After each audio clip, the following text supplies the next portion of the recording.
This is for my mate Poppy who asked help in the comment section.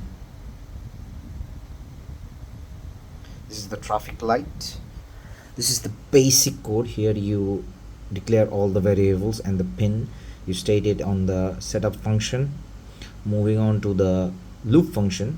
Here it's the red light, so the red light is high on the digital right. For delay, it's in microseconds, 5000. That means 5 seconds delay. In green, it's also the same case. The delay is 5000. For yellow, it's 2000 because we want a 2 second delay. This is a basic of the traffic system you mentioned. While explaining, I understood that I put the traffic signal in the wrong pattern. Now I understand it. So to fix it, I put the wrong pin number. This should be 11. Actually, I put the wrong wiring. So the easy fix is to change the pin number, but the code will work as normally. Now the traffic signal is on the correct pattern. Red to green to yellow as the stop sign and to red. Welcome to the world of engineering. Poppy, previously I explained the basic traffic light signal code. I showed you that. Now for your FYP you might not want to show that. That's really basic. So we're going to introduce if statements. These are the basic pin declaration codes, and here are the basic variables. Here these are for the duration for the light. Here we have two new variables. The previous millis is initialized in 0 and the current state is also initialized in 0. This is to signify the lights. 0 refers to red, 1 refers to green, 2 refers to yellow. Following that we have the setup function. This is the basic function, we already know about that. Moving on to the loop function, we have an unsigned long. I'm going to explain why did I put it in unsigned long. Wait for a moment. The variable here is current millis, which was initialized 0 at the global variable, but this time we're going to use a built-in Arduino function, which is the millis, which counts in milliseconds. Technically saying 1 second equals to 1000 milliseconds, 2 seconds the following on. With this function we can count up to about 4 billion milliseconds. It might be more than that. Approximately you can count until 50. You can count for 50 days. Technically it is 49.7 days. You get the rest. Moving on to the if statement, we have the current state, which is 0, which means it's the red light we're focusing on. Here we have the and. This is an AND gate, which means both this condition, the current state and this condition, have to match to execute this if statement. So here we have the current millis. The current millis is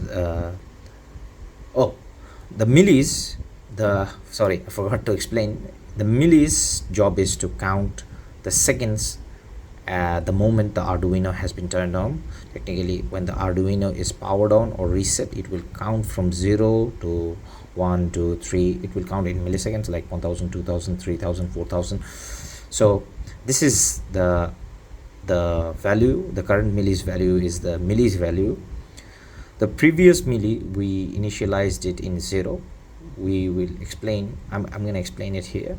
So technically think like this. The millis started at 0 second, and the condition doesn't, this condition match, okay, but this condition doesn't match because the red duration we have put it in 5000.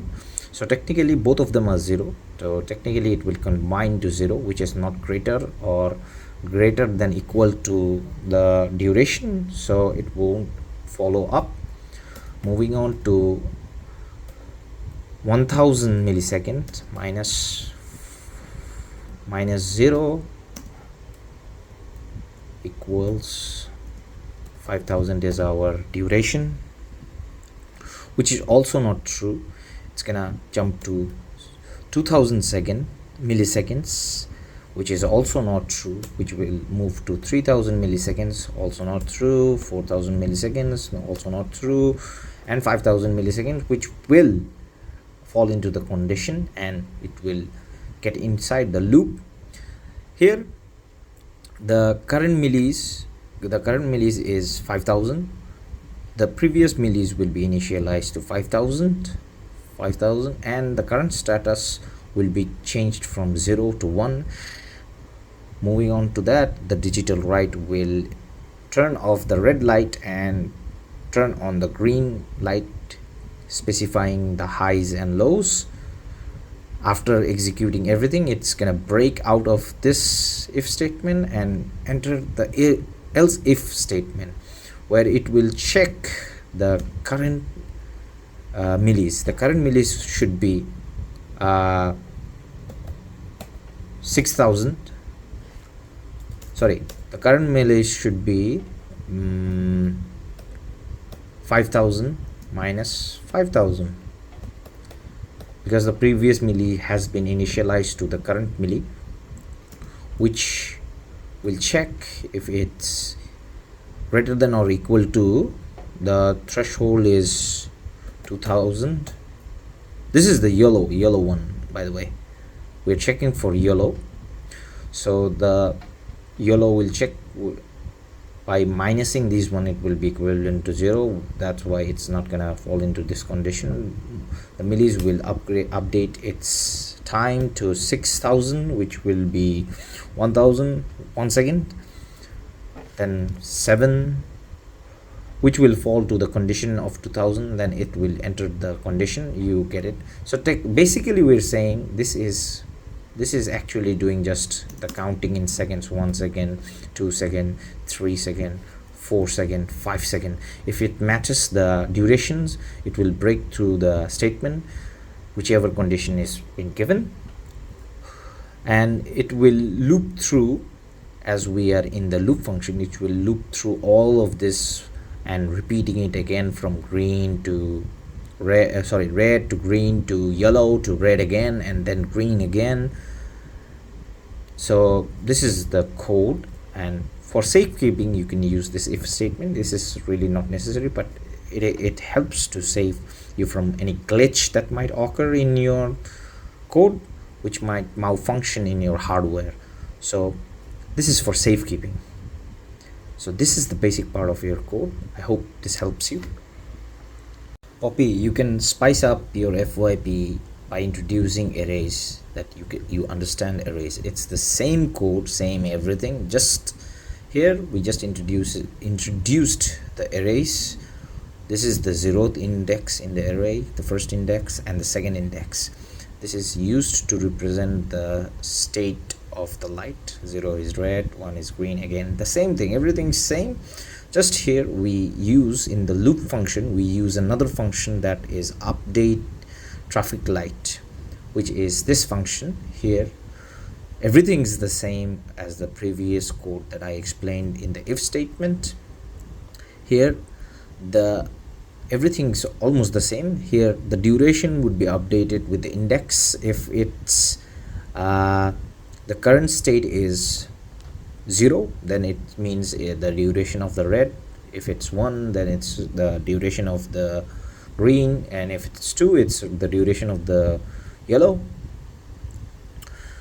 Everything's same. At the end, the duration is, at the end, the current state is updated through the algorithm. Here the current state plus 1.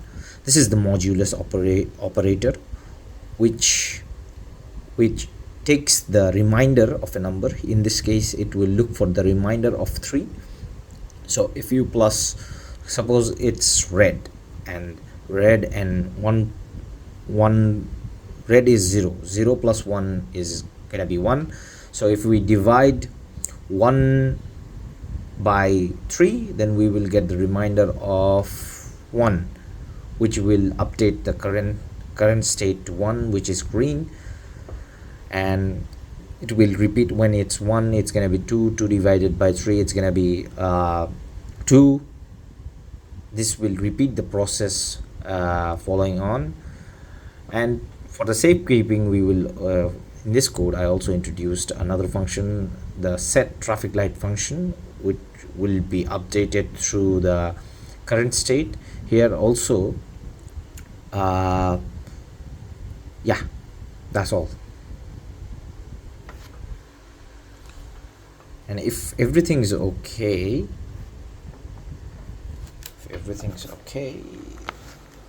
the code should run perfectly. Yes.